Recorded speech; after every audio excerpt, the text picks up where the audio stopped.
तो चलिए आज बात करते हैं एक ऐसे लड़के की कहानी की जिसने भूख देखी, जिसका मजाक उड़ाया गया, लेकिन उसने कभी अपने सपनों को टूटने नहीं दिया।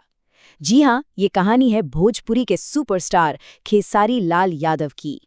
जरा सोचिए, एक तरफ एक ऐसा लड़का है जो लिट्टी चोखा बेचकर अपना पेट पालता था, और दूसरी तरफ आज वही इंसान है जिसके गानों पर करोड़ों व्यूज आते हैं। आखिर ये जमीन से आसमान तक का सफर तय कैसे हुआ? चलिए आज इसी कहानी को करीब से समझते हैं। तो कहानी की शुरुआत होती है गरीबी और संघर्ष से। मतलब एक ऐसा दौर जहां बड़े बड़े सपने देखना भी किसी लग्जरी से कम नहीं था। खेसारी लाल यादव का जन्म बिहार के एक बहुत ही गरीब परिवार में हुआ था। घर की हालत इतनी खराब थी कि 2 वक्त की रोटी जुटाना भी एक जंग लड़ने जैसा था। जहां बाकी बच्चे खेलते कूदते थे, बचपन जीते थे, वहीं खेसारी के कंधों पर परिवार की जिम्मेदारियों का बोझ था। तो पेट पालने के लिए बहुत ही कम उम्र में काम करना शुरू कर दिया। कभी शादियों में, कभी मेलों में, तो कभी सड़क किनारे ठेला लगाकर लिट्टी चोखा बेचना। दिन भर की कड़ी मेहनत और रात को गहरी थकान। लेकिन इन सब के बीच दिल के किसी कोने में एक सपना हमेशा जिंदा था, गाने का सपना। और यहीं से ना उनके हुनर की पहली झलक दुनिया को मिली।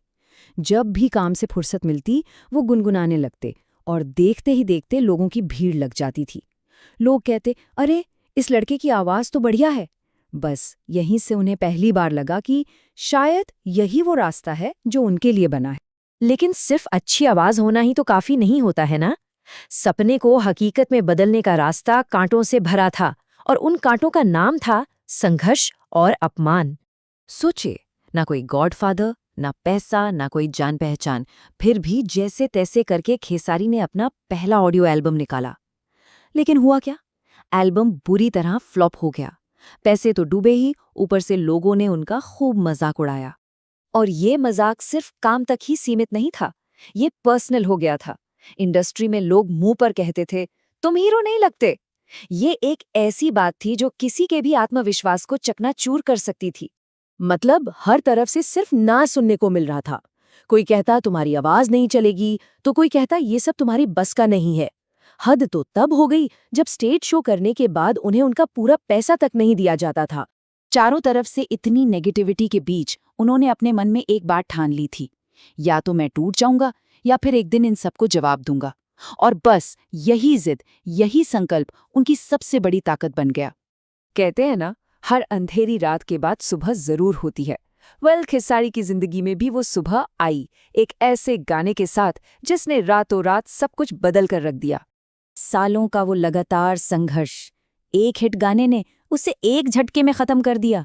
वो एक गाना उनकी जिंदगी का ऐसा टर्निंग पॉइंट बना कि वो रातों रात घर घर में पहचाने जाने लगे। अब सोचिए, जो इंसान कल तक सड़कों पर लिट्टी बेच रहा था, आज वो लोगों के दिलों में बसने लगा था। उसकी पहचान पूरी तरह बदल चुकी थी। कैसेट, सीडी से लेकर मोबाइल फोन तक, हर जगह बस खेसारी के गाने गूंज रहे थे। लेकिन कहानी यहाँ खत्म नहीं हुई। अरे ये तो बस शुरुआत थी। गाने की सफलता के बाद अगला पड़ाव था भोजपुरी सिनेमा, और यहाँ से शुरू हुआ सुपरस्टार बनने का असली सफर। और आज नतीजा हम सबके सामने है। आज खेसारी लाल यादव भोजपुरी इंडस्ट्री के टॉप सुपरस्टार हैं। उनकी फैन फॉलोइंग करोड़ों में है। उनके नाम पर अनगिनत हिट गाने और फिल्में हैं, और वो नेशनल टेलीविजन के रियलिटी शोज तक पहुंच चुके हैं। लेकिन इतनी कामयाबी के बाद भी वो अपनी जड़ों को नहीं भूले हैं।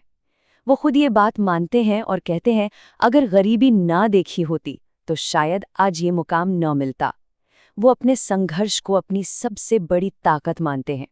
पैसा, शोहरत, कामयाबी सब कुछ मिला, लेकिन एक चीज जो आज तक नहीं बदली, वो है खुद खेसारी लाल यादव। वो आज भी जमीन से जुड़े हुए हैं। मतलब आज भी वो गरीबों की मदद के लिए सबसे आगे रहते हैं। कोई नया कलाकार अगर संघर्ष कर रहा हो तो उसे सपोर्ट करते हैं। वो अपने अतीत पर शर्मिंदा नहीं बल्कि गर्व करते हैं, और ये कभी नहीं भूलते कि वो कहाँ से आए हैं। तो खेसारी लाल यादव की ये कहानी हमें एक बहुत बड़ी बात सिखाती है। ये सिखाती है कि हालात चाहे कितने भी बुरे क्यों न हो, अगर हौसला बुलंद हो तो किस्मत को भी बदलना पड़ता है। और सच ही है, जो आज तुम्हें छोटा समझते हैं, कल वही तुम्हारे नाम से पहचान बनाएंगे। तो आखिर में बस एक सवाल है जो हमें सोचना चाहिए। अगर लिट्टी चोखा बेचने वाला एक लड़का बिना किसी सहारे के इतने अपमान के बाद भी सुपरस्टार बन सकता है, तो फिर कोई भी इंसान अपने सपनों को पूरा करने से पहले हार कैसे मान सकता है? ये कहानी सिर्फ एक कलाकार की नहीं, ये कहानी हम में से हर उस इंसान की है जो मुश्किलों से लड़कर अपने सपनों को जिंदा रखने की कोशिश कर रहा है।